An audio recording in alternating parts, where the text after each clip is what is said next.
कैसे हो भैया आप सब? बढ़िया। आज हम एक चैप्टर करेंगे, अर्थशास्त्र का है। अर्थशास्त्र का एक चैप्टर है, वही क्लास 9 का, पालनपुर गांव की कहानी। बड़ी अच्छी सी स्टोरी है। इसमें हम इसकी अर्थव्यवस्था के बारे में बात करेंगे। अर्थव्यवस्था,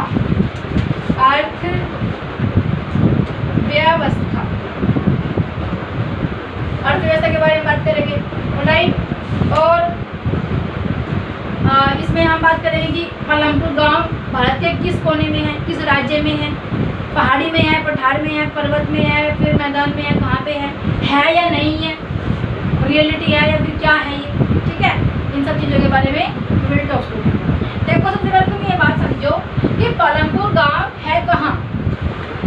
तो भैया पालनपुर गांव का वास्तविकता से कोई लेना देना नहीं, वास्तविकता से कोई लेना देना नहीं है। यह एक काल्पनिक गांव है। क्या है? काल्पनिक गांव है। इसको सिर्फ सोचा गया है, इमेजिनेशन, राइट। क्योंकि अगर भाई किसी के गांव के बारे में लिख दिया तो भाई अच्छा हमारे गांव की बुराई कर रहे हैं, राइट। तो ये किसी का ये रियल में एग्जिस्ट करता ही नहीं है गांव। ये एक ऐसी मतलब इमेजिनेशन किया है गांव के बारे में। अब अर्थव्यवस्था क्या होता है? अर्थव्यवस्था का मतलब होता है भाई, जैसे तुम लोग मुझे फीस देते हो, पैसे से रिलेटेड जो भी चीज़ें होती है उसको हम अर्थव्यवस्था बोलते हैं। तुम लोग मुझे फीस देते हो, तुम लोग बस में जाते हो तो किराया देते हो, रिक्शे में जाते हो तो किराया देते हो, बुक्स परचेज करते हो तो तुम वहाँ पे अमाउंट देते हो कुछ। मम्मी ने कहा कि सब्जी खरीद के लेके आओ, सब्जी के लिए मम्मी तुम्हें पैसे देती है, जाओ लेके आओ, और राइट। ग्रोसरी की दुकान से तुम लोग सामान लेके आते हो तो क्या करती है मम्मी? पैसे देती है, ये लो पैसे लेके जाओ। This is called earth, right. ये तो समझ में आया तुम लोगों को? अच्छा, तो इसमें हम ग्रामीण गांव की अर्थव्यवस्था के बारे में बात करेंगे। देखो एक गांव होता है पालनपुर। अब इसको समझ लो, मतलब जैसे मूवी देखते हैं, मूवी में सारे कैरेक्टर्स का हमें पता होता है कि ये कैरेक्टर है और इसमें इसकी स्टोरी सिर्फ समझो तुम लोग, राइट। गाँव को छोड़ो, रियल में है नहीं है ये समझ लो कि रियल में ही है, लेकिन पालनपुर नाम का कोई भी गांव रियल में एग्जिस्ट नहीं करता। इस बात को तुम जान चुके हो, राइट। अब क्या है पालनपुर गांव में? पालनपुर गांव में एक्चुअल में है कि यहाँ ये एक बहुत बड़ा गांव है। इस गांव में एक प्राथमिक क्या बोलते हैं जो हॉस्पिटल होता है, ठीक है, प्राथमिक जो क्या बोलते हैं उसको,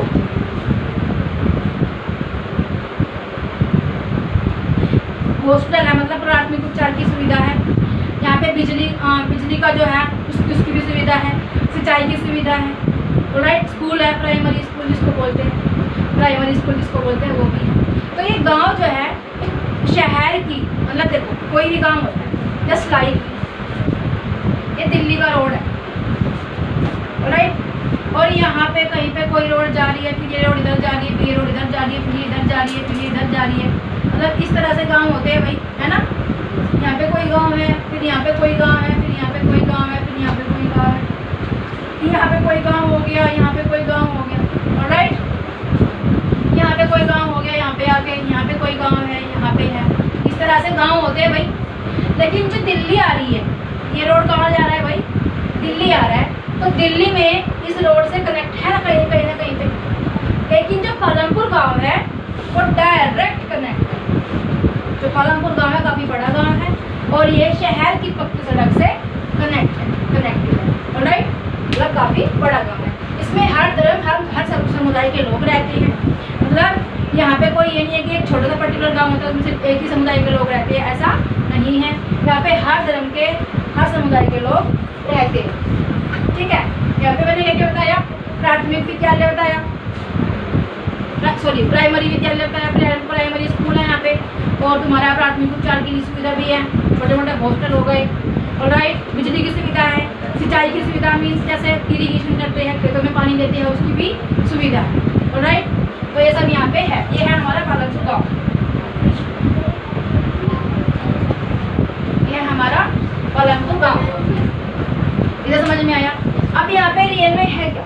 भारत में सारे के सारे गांव इस पोजीशन में नहीं होते, जहाँ पे बिजली की सुविधा भी है, हॉस्पिटल की भी है, स्कूल की भी है, ठीक है, सिंचाई की सुविधा भी है। तो इस तरह के गांव बहुत कम देखने को मिलते हैं, क्योंकि रोड से बहुत दूर दूर तक गांव होते हैं। कहीं कहीं तो ऐसा है कि जो इलेक्ट्रिसिटी की जो लाइन्स है, जो तारे हैं, वो चली गई है, लेकिन इलेक्ट्रिसिटी कुछ खत्म होता है ही नहीं। ठीक है, मतलब बिजली की सुविधा चली गई है वहाँ तक, बिजली के खंबे वंबे आ गए हैं, उनकी तारे टाइट हो गई है, लेकिन वहाँ पे बिजली नहीं आती, इलेक्ट्रिसिटी की बहुत समस्या है। राइट, तो ऐसे गांव, पदमपुर जैसे गांव बहुत कम है देश के अंदर। कहीं कहीं पे ऐसा है कि कहीं कहीं पोस्ट तक कोई प्राथमिक हॉस्पिटल नहीं है, उपचार की जगह सुविधा नहीं है, स्कूल में लोग इतने 3-3, 4-4 किलोमीटर पता चल के जाते हैं बच्चे। ठीक है, तो ये सब सुविधा हर किसी गांव में, भारत के हर किसी गांव में ये सुविधा नहीं है। मुझे समझ में आया? कोई कोई गांव ऐसा है कि वहाँ पे लाइट के होते हैं तारे, लाइट के इस तरह से कुछ लगा देते हैं वो लोग, इस तरह से कुछ मतलब खंबे वंबे खड़े कर देते हैं, इनमें तारे लगा देते हैं, इस तरह से खींच गई है तारे, लेकिन बिजली नहीं आ रही। और किसी किसी गांव में तो 1-2 घंटा आती है बिल्कुल। ठीक है, थोड़ी बहुत आती है फिर खत्म। किसी किसी गांव में सिंचाई की सुविधा ही नहीं है, सिंचाई कैसे करते हैं, नहरों वहरों से करते हैं लोग, कैसे करते हैं वो उनको ही बताइए। ठीक है, तो ये सब क्या है वहाँ पे, ये काफ़ी अच्छा गाँव है, यहाँ पे हर समुदाय के, हर धर्म के लोग रहते हैं बड़े अच्छे से। तो ग्रामीण अर्थव्यवस्था कैसी है भाई, उसके बारे में बात करते हैं। समझ में आ गया? बनाना है किसी को, ये लिखना है नहीं लिखना, छोड़ो। अब इसकी ग्रामीण अर्थव्यवस्था के बारे में बात कर लेते हैं। ग्रामीण अर्थव्यवस्था, ग्रामीण अर्थव्यवस्था मैंने तुम्हें बता दिया। अर्थव्यवस्था क्या होता है, पैसे से जुड़ी कोई भी चीज़ को हम क्या कहेंगे, अर्थव्यवस्था। और ग्रामीण का मतलब क्या होता है, गांव की अर्थव्यवस्था। गांव में पैसे का लेन देन, पैसे में मतलब अपनी जीविका वो कैसे चलाते हैं, अपनी रोजी रोटी कैसे वो अपना जीवन यापन कर रहे हैं। ऑलराइट, तो पदमपुर जैसे किसी भी गांव में कई जातियाँ और धर्म के लोग रहते हैं। यहाँ पे 50 से 500 परिवार मिल सकते हैं। ठीक है, मतलब काफ़ी बड़ा गांव है, 50 से 500 परिवार यहाँ पे तुम्हें देखने को मिल जाएंगे। अधिकतर भूमि ऊंची जाति के लोगों के पास है। तो मैंने जब फ्रांसीसी क्रांति कराया था तो भी बताया था कि देखो, हिंदुस्तान के अंदर जो वर्ण होते हैं ये चार हिस्सों में बटे हुए हैं, ब्राह्मण, क्षत्रिय और वैश्य और शूद्र 4 हिस्सों में बटे हुए हैं। तो यहाँ पे क्या है इस गांव के अंदर कि जो ऊंची जाति के लोग हैं उनके पास में भूमि ज़्यादा है, मतलब बोने के लिए जो भूमि है, जो खेती करने के लिए भूमि है वो ज़्यादा है। किसके पास है, जो ऊंची जाति के लोग हैं उनके पास। ऑलराइट, जो ऊंची जाति के लोग हैं उनके पास में क्या है भाई, ब्राह्मण हो गए, क्षत्रिय हो गए, क्या हो गई, ऊंची जाति के लोग हो गए, इनके पास में अच्छी वाली जमीन है। ठीक है, फिर जो बची कुछ जमीन है वो किसके पास है, अल्पसंख्यकों के पास है। अल्पसंख्यक का मतलब है यहाँ पे जैसे और किसी दूसरे धर्म के लोग वहाँ पे हैं, जैन धर्म के लोग वहाँ पे रहते हैं, मुस्लिम समाज के लोग वहाँ पे रहते हैं, तो वो क्या है, वो माइनॉरिटी में है। मैंने माइनॉरिटी और मेजॉरिटी भी कराया था। ऑलराइट, कराया था, किसमें कराया था, आर कॉन्स्टिट्यूशन में कराया था, आर कॉन्स्टिट्यूशन में मैंने कराया था। तो मेजॉरिटी और माइनॉरिटी का सिस्टम है। तो अल्पसंख्यक का मतलब क्या होता है भाई, अल्पसंख्यक का मतलब होता है, अल्प मतलब कम और संख्यक मतलब संख्या में, जो संख्या में कम हो उनको अल्पसंख्यक कहते हैं। राइट, उनको अल्पसंख्यक कहते हैं। तो कुछ तो सबसे ज़्यादा जमीन किसके पास में, ऊंची जाति के लोगों के पास में। किसके पास में, ऊंची जाति के लोगों के पास में। उससे कम जमीन फिर कुछ अल्पसंख्यकों में है और कुछ है पिछड़ी जाति के लोग, पिछड़ी जाति के लोगों के पास में बची कुची मतलब जमीन, कुछ जमीन इनके पास में है, कुछ जमीन अल्पसंख्यकों के पास में। ठीक है, एक बार और दोहरा लेते हैं इसको। पदमपुर नाम का एक गांव है, तो बहुत अच्छा गांव है, काफ़ी बड़ा गांव है, पक्की सड़क से शहर से जुड़ा हुआ है। उसमें प्राथमिक उपचार की सुविधा है, स्कूल है, बिजली है, वहाँ पे सिंचाई की व्यवस्था है अच्छे से। ऑलराइट, वहाँ पे क्या है, उच्च जाति के लोगों के पास में ज़्यादा ज़मीन है, फिर जो पिछड़े जाति के लोग हैं और अल्पसंख्यक है वो बाकी जमीन उनके पास में है। और जो बिल्कुल नीचे है, शूद्र वगैरह है, वो क्या है, वो भूमिहीन मजदूर है, उनके पास में भूमि है ही नहीं, तो किसी और के खेत में जाके काम करते हैं और अपना जीवन यापन करते हैं। सब जगह यही है, लगभग हिंदुस्तान के अंदर सारे जितने भी गाँव हैं सब गाँव का यही हाल है। समझ में आया? लेकिन ऐसे गांव बहुत कम है जहाँ पे हर जाति का, हर धर्म का लोग रहता है। ऐसे गांव बहुत कम है जहाँ पे इतनी सारी सुविधाएं उपलब्ध है। ऐसे गांव भारत के अंदर बहुत कम देखने को मिले। समझ में आया? कुछ लिखना है इसमें से? एक दो पॉइंट जो पॉइंट लिखवाया वो तुम लिख सकते हो। देखो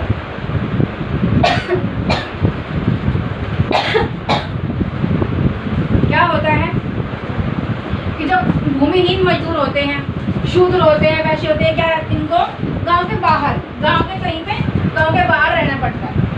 ये छुआछूत वगैरह, ये सब जो मतलब अनटचेबिलिटी वगैरह थी, मैंने तुम्हें कराई भी थी, तो ये सब मतलब अभी नहीं है, लेकिन कहीं कहीं पे शायद हो सकती है। I am not sure for this. Okay, चलो जी करो इसको। हो गया? अगर तुम लिखना चाहते हो तो लिख सकते हो।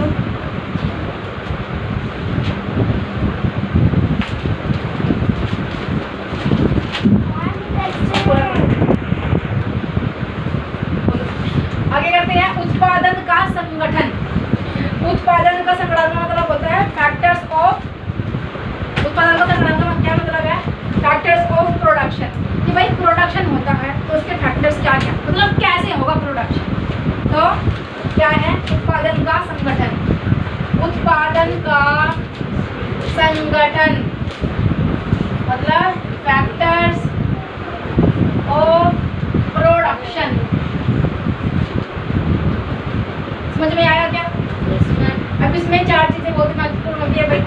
चार चीजें बहुत, सबसे पहले होता है भूमि। सबसे पहले भूमि के बिना, अगर हमें खेती करनी है तो क्या चाहिए? भूमि। अगर हमें पेड़ लगाना तो क्या चाहिए? भूमि। अगर हमें बिजनेस करना तो क्या चाहिए? अब मैं तुम्हें पढ़ा रही हूँ, है क्या तुम्हें हवा में पढ़ा रही हूँ? भाई भूमि चाहिए, है जी? है जी?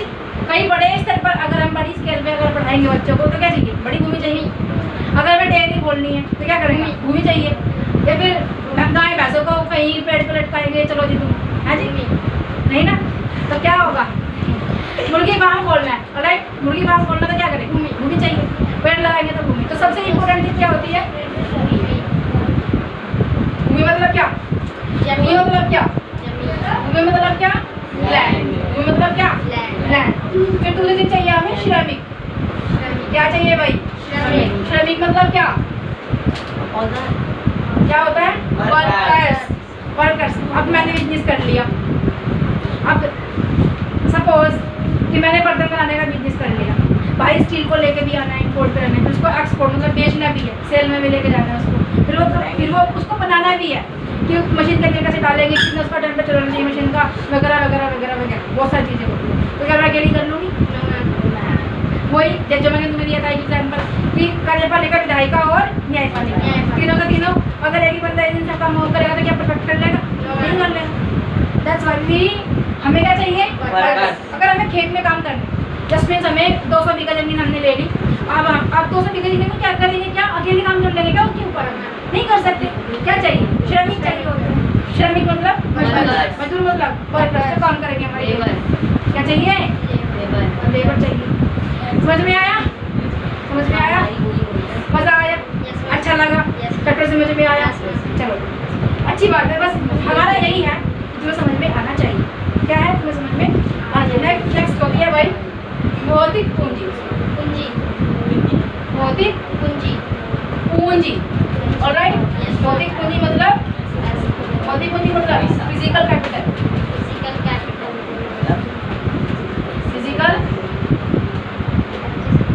Physical capital. देखो भौतिक पूंजी का क्या मतलब? मैडम क्या पढ़ा रहे हो? भूमि मतलब लैंड, सबसे पहले भूमि चाहिए, उसके बाद हमें श्रमिक मतलब मजदूर चाहिए, वर्कर्स, लेबर, है ना? तो अब क्या है भौतिक पूंजी? मतलब फिजिकल कैपिटल। कैपिटल मतलब पूंजी, मतलब पैसा, रोकड़ा। क्या चाहिए? पैसा।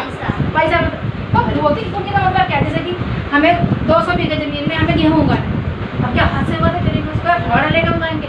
अब मैनुअली तो काम नहीं करेंगे इतने बड़े स्केल पे, जब तक इस वाले आधे खेत का बनेगा और हम वहाँ तक बोते हो जाएंगे, कितने में वो वाली फसल तैयार हो जाएगी पीछे वाली, है ना? तो क्या होगा? We have to purchase tractor also, thresher, ये सब चीज़ें हमें परचेज करनी पड़ेगी। तो उसके लिए क्या चाहिए? पैसा। क्या चाहिए? पैसा। क्या चाहिए? पैसा। दैट्स व्हाई वी नीड पूंजी। फिजिकल, उसको क्या कहते हैं? फिजिकल कैपिटल कहते हैं। क्या कहते हैं? पैसा। Physical capital. फिजिकल कैपिटल में भी भौतिक पूंजी कहते हैं। समझ में आया क्या? समझ में क्या आया? एक होता है मानव पूंजी। अब मैडम मानव पूंजी और श्रमिक में क्या अंतर है? श्रमिक भी इंसान होते हैं भाई, और मानव पूंजी। भाई मानव पूंजी का मतलब है, मानव पूंजी का मतलब है कि हमारे दिमाग की सोच। भाई 200 बीघा जमीन भी है मेरे पास वर्कर्स भी आ गए, ठीक है, मेरे पास पैसे भी बहुत सारे हैं, ऑलराइट, मेरे पास क्या बोलते हैं थ्रेशर है, ट्रैक्टर है, टूल, सब कुछ, सब मतलब सारी मशीनें वगैरह सब कुछ है मेरे पास, लेकिन मुझे यही नहीं पता कि इस काम को करते कैसे हैं। तो क्या फ़ायदा उन सब चीज़ों में? ऑलराइट, तो क्या फ़ायदा? तो सबसे इम्पोर्टेंट क्या है? मानव पूंजी। अब देखो, सपोज मैं एक टीचर हूँ, किसी भी फील्ड में जाके मैं पढ़ा लूँगी बच्चों, क्योंकि मैं उसके लिए एबिलिटी है मेरी, उसके लिए एबल हूँ, ठीक है, मैं उस काम को कर सकती हूँ। अब कंप्यूटर क्लासेस के लिए मुझे कोई बोल दे तो मैं उनको कंप्यूटर क्लासेस के लिए दूँगी, क्योंकि मैं उसके लिए क्या मैं कैपेबल हूँ, मैं कर सकती हूँ उस काम को, ठीक है, I can do that one. तो हम जिस काम को कर सकते हैं, जो हमारे अंदर जो हमारी समझ है, तो उसको क्या कहते हैं हम? मानव पूंजी। जो सबसे इम्पोर्टेंट रोल अदा करता है, क्या क्या पढ़ा? जो हमारे उत्पादन का संगठन के अंदर 4 चीजें, कौन सी? भूमि, श्रमिक, भौतिक पूंजी, मानव पूंजी। देख के नहीं बताओ, you have to learn all of the things, okay. चलो, तुम्हें इसको करना है भाई, करो। हाँ जी, अगर हम बात करें भूमि की, सबसे पहला क्या संसाधन है भाई? भूमि। अगर हम भूमि की बात करें, उत्पादन का संगठन में 4 थे, भूमि, श्रमिक, भूमि मतलब लैंड, श्रमिक मतलब वर्कर्स, फिजिकल क्या बोलते हैं, फिजिकल कैपिटल मतलब भौतिक पूंजी और मानव। ऑलराइट, सबसे पहले हम बात करते हैं भूमि की, मतलब लैंड। तो यह है एक सीमित और दुर्लभ संसाधन।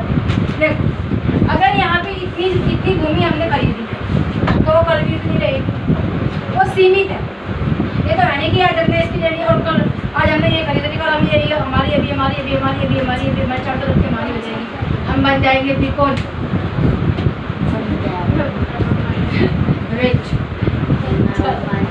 आज लैंडलॉर्ड।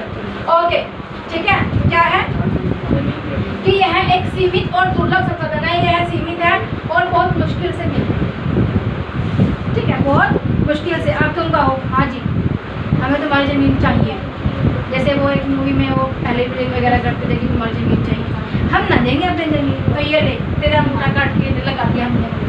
तो ऐसा नहीं हो सकता, ये बहुत दुर्लभ होती है। जब वो बंदा चाहेगा, जिस रेट में वो चाहेगा उसमें वो बेचेगा, then we will purchase that ज़मीन, राइट। ओके, आगे आते हैं। ज़मीन को बढ़ाने का कोई भी तरीका नहीं है। अब ऐसा तो है नहीं कि ये ज़मीन हमने खरीदी, इसमें पानी दिया तो ये इतनी हो जाएगी, है जी, नहीं होगी ना, इतनी ही रहेगी। क्या होगा? उतनी ही रहेगी। तो कोई भी तरीका नहीं है। जनसंख्या में वृद्धि से भूमि पर दबाव बढ़ता जाता है। अब ये बात इम्पोर्टेंट है कि देखो, जैसे जैसे जनसंख्या बढ़ रही है, जैसे जनसंख्या बढ़ रही है, मतलब मान लो कि एक इंसान है और इसने 2 बच्चे पैदा किए, कोई इंसान ने 2 बच्चे पैदा किए, हाँ जी, इस तरह से। तो क्या हो रहा है? जनसंख्या बढ़ रही है, तो जनसंख्या के बढ़ने से क्या हो रहा है? घनत्व ज़्यादा हो रहा है और ज़मीन कम पड़ रही है, क्योंकि सबको अलग अलग घर चाहिए, अलग अलग मकान चाहिए, ऑलराइट। हाँ जी, आगे आते हैं। तो वृद्धि पर दबाव बढ़ता जाता है। हर अगली पीढ़ी में जमीन के बंटवारे के कारण खेती की जमीन का आकार छोटा होता जाता है। मतलब अब सपोज करो कि मेरे पास ये है जगह, ये ज़मीन है मेरे पास, ये है 100 बीघा, 100 बीघा, कितनी है? 100 बीघा। जब बोने की ज़मीन होती है जिसमें हम खेती करते हैं उसको बीघा में नापते हैं। मान लो कि मेरे पास 100 बीघा ज़मीन है, एक मेरे तो हो गए 2 लड़के, तो ये 2 जगह बच जाएगी। 50 बीघा इसके पास, 50 बीघा इसके पास। अभी 100 बीघा में मैं क्या कर रही थी? सारी में गेहूँ लगा रही थी। अब जो इसकी ज़मीन आएगा वो लगाएगा, जो इसकी ज़मीन आएगा वो लगाएगा, कोई किसी को प्रेशराइज कर ही नहीं सकता है, ऑलराइट। अब फिर इसके हो गए 2 बच्चे, इसके हो गए 2 बच्चे, ये कहाँ बच जाएगी? बच्चे रह गए 25-25 बीघा रह गए। फिर इसके हो गए 2 बच्चे, इसके हो गए 2 बच्चे, हाँ जी, कितनी हो जाएगी? अब 100 बीघा ज़मीन के कितने हिस्से हो गए? 8 हिस्से हो गए। तो जो टुकड़े हैं वो कम होते जाते हैं। पहले पूरी में गेहूँ की फसल होती थी, तो इतने में गेहूँ की फसल, अब इतने में गेहूँ की फसल, इतने में चने की फसल, इतने में पालक की फसल, इतने में धनिया की फसल, तो अलग अलग होती है। कोई चाहता है मैं तो कुछ नहीं बोऊंगा भाई अपने खेत में, मैं तो घर बनाऊंगा अपने खेत में, तुम्हें बता क्या कष्ट है। ऑलराइट, तो क्या हो रहा है कि जो जमीन है उसका आकार छोटा होता है। कैसे हो रहा है छोटा? अगेन हर अगली पीढ़ी में जमीन के बंटवारे के कारण खेती की जमीन का आकार छोटा हो रहा है। इससे कृषि की उत्पादकता बढ़ने पर भी असर पड़ता है। मैंने बताया पहले हम 100 बीघा जमीन बो रहे थे, सारी में गेहूँ, या फिर आधी में धान, आधी में कुछ और भैंस का चारा वगैरह। फिर उसके बाद में जब 2 भाई आ गए तो आधी आधी हो गई। अब वो इसमें भैंस का चारा बो रहा है, इसमें गेहूँ बो रहा है, तो क्या हो रहा है? जमीन का आकार है वो छोटा होता जा रहा है। समझ में आया? तुम सब हाँ जी, पहले क्या था? भूमि, अब क्या आ गया? श्रमिक। श्रमिक के बिना हम काम कर सकते हैं? कोई पॉसिबिलिटी है? नहीं है, नहीं है ना। करते हैं श्रमिक। श्रमिक क्या होता है? श्रमिक बेरोजगारी की बड़ी संख्या के कारण श्रमिक प्रचुर मात्रा में मिल जाते हैं। क्यों मिल जाती है भाई? बेरोजगारी की बड़ी संख्या क्या है? भारत में बेरोजगारी बहुत ज्यादा है। भारत में बेरोजगारी बहुत ज्यादा है और मजदूर भी बहुत ज्यादा है। क्या है? मजदूर भी बहुत ज्यादा है। अरे भाई मजदूर ज्यादा है तभी तो बेरोजगारी ज्यादा है। ज्यादा लोग हैं, ज्यादा लोग हैं और काम कम है। ज्यादा लोग हैं और काम कम है। ज्यादा लोग है तो बेरोजगारी भी ज्यादा। बेरोजगारी भी क्या है? ज्यादा है। तो बेरोजगारी की बड़ी संख्या के कारण श्रमिक प्रचुर मात्रा में मिल जाते हैं। मतलब तुम जिस कोने में चाहो, भारत के जिस कोने में चाहो, जहाँ चाहो वहाँ पे वो काम करने के लिए तैयार हो जाते। राइट, देखो तुम बहुत सारे बिहार से आते हैं लोग यहाँ पे काम करने के लिए, यूपी से आते हैं बहुत सारे काम करने के लिए, वेस्ट बंगाल से आते हैं, इधर से आते हैं, तो क्या होता है? बहुत सारे लोग आते हैं। राइट, तो प्रचुर मात्रा मतलब खूब मात्रा में मिल जाती है। खूब सारे यहाँ पे मजदूर हैं, खूब उनसे काम तुम करा सकते हो। फिर भी वो कहते हैं कि हमारे पास काम नहीं। मतलब फिर भी बहुत सारे बंदे ऐसे रहते हैं जिनको कुछ काम नहीं मिलता। रोजगार मतलब जो मजदूरी है वो भी नहीं मिलती। राइट, गरीब तबके के लोग, गरीब तबका मतलब जो बिल्कुल गरीब लोग होते हैं। गरीब तबके मतलब जो गरीब लोग होते हैं, जिसका जो मतलब हम गरीब लगा लो, गरीब तबके के लोग अक्सर अनपढ़ होते हैं। कैसे होते हैं? अनपढ़। तो उनको जो सरकार के द्वारा योजना वगैरह चलाई जाती है उनके बारे में पता नहीं हो, उनको अच्छे से पता उनके बारे में नहीं होता। पुलिस का नाम सुन के वो लोग डर जाते हैं। राइट, चलो छोड़ो, दैट वाज दी अलग मैटर है। ओके, और इसलिए उन्हें छोटे मोटे काम करने पड़ते हैं। वो पढ़े लिखे नहीं होते, अनपढ़ होते हैं, इसलिए छोटे मोटे काम करने पड़ते हैं। छोटे मोटे काम का मतलब क्या? जैसे लेबर का काम करना, सीमेंट, ठीक है कि भाई लेबर मिलेगा तो वर्षा का काम करो, बेचारे लगे रहते हैं। आगे आते समय समय पर सरकार द्वारा न्यूनतम मजदूरी तय की जाती है। सरकार द्वारा न्यूनतम मजदूरी तय की जाती है। देखो हर चीज की एक फिक्स रेट होता है। एक क्या होता है? फिक्स रेट होता है। जैसे अभी मार्केट में चल रहा है, बनाना क्या है भाई? बनाना क्या है? 60 रुपीज़ पर डजन है। मतलब 60 रुपये का एक दर्जन। 12 जो आते हैं केले वो 60 रुपये का है, ठीक है। 100 रुपये किलो आम चल रहा है अभी के टाइम। तो वैसे ही तेल 140 रुपये का 1 लीटर है, जबकि वो 1 लीटर भी नहीं आता, 900 ग्राम आता है, 900 मिलीलीटर आता है। राइट, तो क्या है कि एक फिक्स रेट होता है। तो वैसे ही फिक्स रेट किसका होता है? उनकी मजदूरी का। समय समय पर सरकार द्वारा न्यूनतम मजदूरी तय की जाती है। जैसे कि भाई एक इंसान, एक मजदूर की एक दिन की दिहाड़ी कितनी होगी? 500 रुपये। तो ये क्या है भाई? इससे कम तुम दोगे ही नहीं तो हम काम नहीं करेंगे। लेकिन मांग और आपूर्ति के प्रतिकूल भाई 4 बंदे आ गए काम करने के लिए मजदूर। वो कह रहे हैं हमसे मालिक से भाई देखो हमें काम दे दो। वो कह रहे देखो मेरे पास 1 बंदे के लिए काम है, बस 4 बंदों के लिए काम नहीं है भाई, मेरे पास 1 बंदे का। तो कहते हैं ठीक है आप एक काम करो, आप हमें 500 का देते हैं, आप हमें 400 रुपये दे देना, हम सारे काम कर लेंगे, प्लीज़ आपके पास कोई काम करो बताओ। मतलब इतनी बेरोजगारी है। तो क्या करना पड़ता है? लेकिन मांग और आपूर्ति के प्रतिकूल संतुलन के कारण अक्सर श्रमिकों को तय की उनका मजदूरी से भी कम मेहनत पर काम करना पड़ता है। समझे मेरी बात को? मतलब 3-4 मजदूर चले गए, वहाँ पे एक मजदूर की जरूरत है, तो उसने कहा कि भाई देखो वो चार मजदूरों को 1000 रुपये क्यों देगा जब उसका काम 500 रुपये का है। लेकिन वो कहते देखो जी हम तुम्हारा काम जल्दी हो जाएगा, हमें भी तो पैसे मिल जाएंगे, ऐसा करो तो हमें 300 रुपये दे देना, हम आपका काम करेंगे। तो इस तरह से वो कम मेहनत पर भी काम करने के लिए राजी हो जाए। समझ में आया? चलो राइट डाउन करो भाई, राइट डाउन नोट डाउन करो फटाफट। हाँ जी,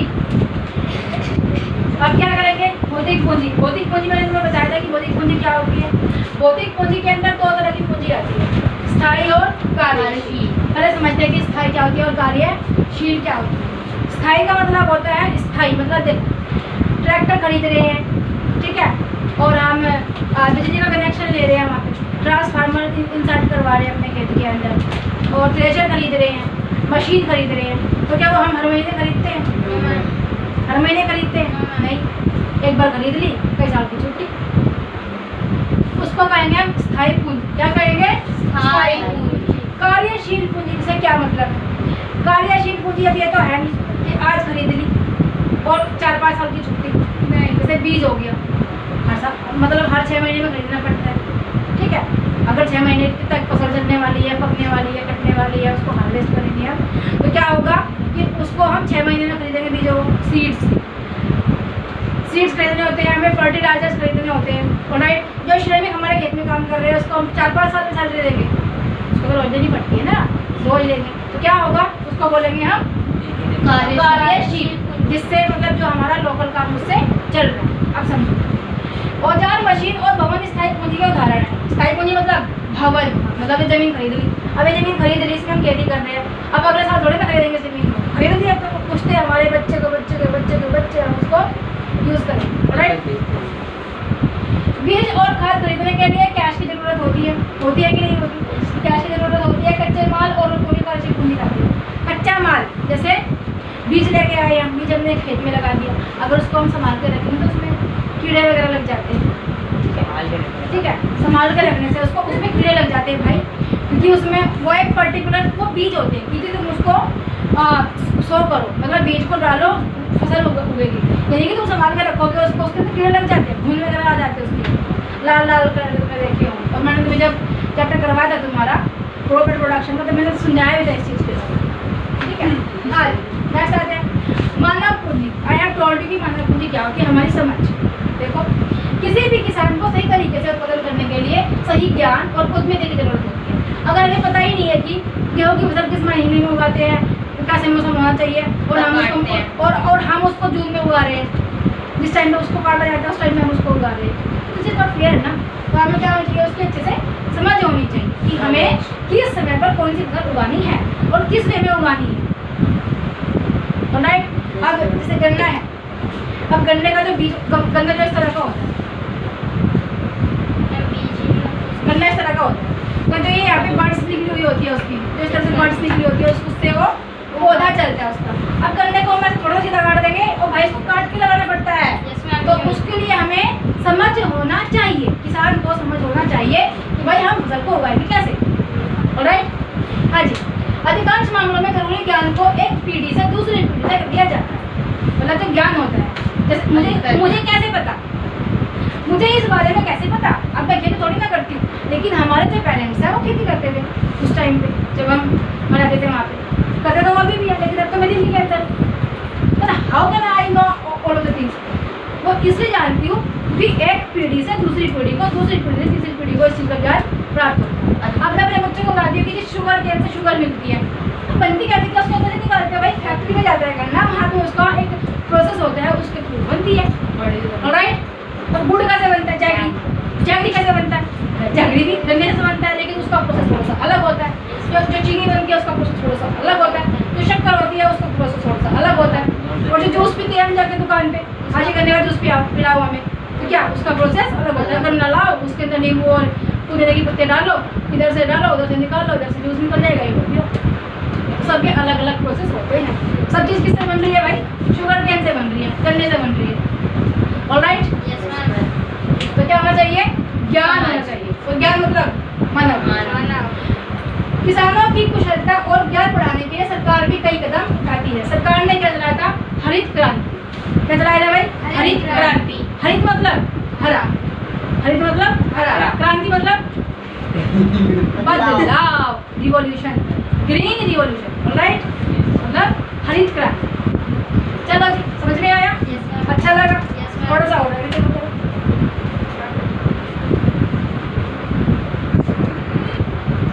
हाँ जी देखो, कृषि में सुधार क्या हुआ कि पहले जब हमारा देश गुलाम था, 1947 के बारे में हम बात कर रहे हैं, सुन लो। 1947 के बारे में बात कर रहे हैं। जब हमारे देश गुलाम था अंग्रेजों का, तो क्या था, वो कुछ भी नहीं चला था, सब कुछ रुक के ब्रिटेन लेके चले गए, इंग्लैंड, ठीक है, कहाँ लेके चले गए? अपने देश में लेके चले गए सारे अंग्रेज, और हमें भिखारी बना के चले गए। तो क्या था यहाँ पे, क्या था उस टाइम पे, कि सिर्फ और सिर्फ खेती होती थी। क्या होती थी? खेती होती थी। तो जब हमारा देश आज़ाद हुआ 1947 में, उसके बाद सरकार ने एक चीज़ चलाई जिसका नाम था हरित क्रांति। क्या था? हरित क्रांति। हरित क्रांति देखो, हरित क्रांति से मतलब क्या था कि ऐसे बीज सरकार हमें प्रोवाइड कराती थी, हमें मतलब किसानों को ऐसे बीज, ऐसे सीड्स प्रोवाइड कराती थी कि अगर पहले ये हमारा 1 बीघा ज़मीन है, अगर इसके अंदर 5 क्विंटल, अगर इसके अंदर 5 क्विंटल पहले अनाज उगता था, तो वो बीज ऐसे थे, इतने अच्छे, मतलब इतनी अच्छी क्वालिटी के बीज होते थे कि उससे यहाँ पे 10 क्विंटल, ठीक है, 10 क्विंटल 1 बीघा के अंदर गेहूँ उत्पन्न होने लगा। उसमें क्या क्या किया? कुछ रासायनिक उर्वरक भी यूज़ किए, जो मैंने समझाया था, केमिकल्स होते हैं। चलो जी, अब करते हैं इसको स्टार्ट। कृषि में सुधार तो कैसे हुआ? आधुनिक कृषि तकनीक, मशीन और अधिक उपज वाले बीजों की सहायता से कृषि उत्पादकता बढ़ाई जा सकती है। आजकल क्या हो रहा है कि जो कुकुम्बर होता है, खीरा, खीरे के अंदर भी क्या इंजेक्शन लगा देते हैं, उससे क्या होता है कि वो बहुत जल्दी उसकी ग्रोथ हो जाती है। इतना केमिकल यूज़ करते हैं कि जो इस समय के आम हैं उनको हम अगले साल तक प्रिजर्व करके रख सकते हैं, उनको हम अगले साल यूज़ करते हैं ना। आम के फसल के पहले ही आम आ जाते हैं, कहाँ से आते हैं? कौन सा पेड़ है? कैसे होता है? वो केमिकल के थ्रू उसको प्रिजर्व करके रखा जाता है, ऑलराइट। तो केमिकल की बहुत ज़्यादा यूज़ होने लगी। तो उस टाइम पे क्या था कि उस टाइम पे बीज दिए गए सरकार की तरफ से HYV नामक बीज दिए गए, जो हाई क्वालिटी के होते थे और वो फसल ज़्यादा उगती थी, ठीक है। तो सरकार ने मात्र उनकी किसानों की हेल्प कर, कैसे? इससे सिंचाई की सुविधा में भी काफ़ी सुधार हुआ, ट्यूबवेल वगैरह लगाए गए। पहले क्या होता था कि नहर नदी जा रही है, इसी से रहट वगैरह से सिंचाई करते थे, इरीगेशन करते थे, ठीक है। लेकिन बाद में क्या हुआ कि ट्यूबवेल लगाई गई। क्या हुआ? ट्यूबवेल इस तरह से लगाई गई और पानी गिर रहा है, बहुत यूज़ हो रहा है पानी। तो क्या हुआ इससे कि किसानों की सहूलियत के लिए बीज और खाद रियायती दर, मतलब कम कीमतों पर उनको बीज और खाद सरकार के द्वारा प्रोवाइड किए जाते थे कि भाई तुम खेती करो, हम तुम्हें कम दामों में बीज देंगे, कम दामों में हम तुम्हें खाद प्रोवाइड करेंगे, ऑलराइट। आगे क्या था? बहुविध फसल प्रणाली से भी कृषि उत्पादकता को काफ़ी हद तक बढ़ाया जा सकता है। बहुविध मतलब कि एक ही फसल में एक ही ज़मीन में कई तरह की फसल लगाई जाती है। एक हमारा धान होता है, धान चावल, एक चावल होता है जो मात्र 60 डेज में कंप्लीट हो जाता है, पक, मतलब वो उसी टाइम पीरियड में उसको हम लगा भी देते हैं, वो पक भी जाता है, उसको हम हार्वेस्ट भी कर लेते हैं, राइट। 60 डेज में, 2 महीने 60 डेज में, राइट।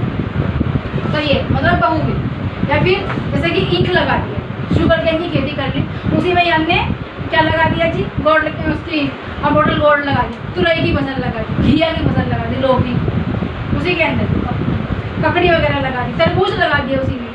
किसमें? गन्ने के खेत में। तो गन्ना भी हो रहा है, तरबूज भी हो रहा है, खीरे भी हो रहा है,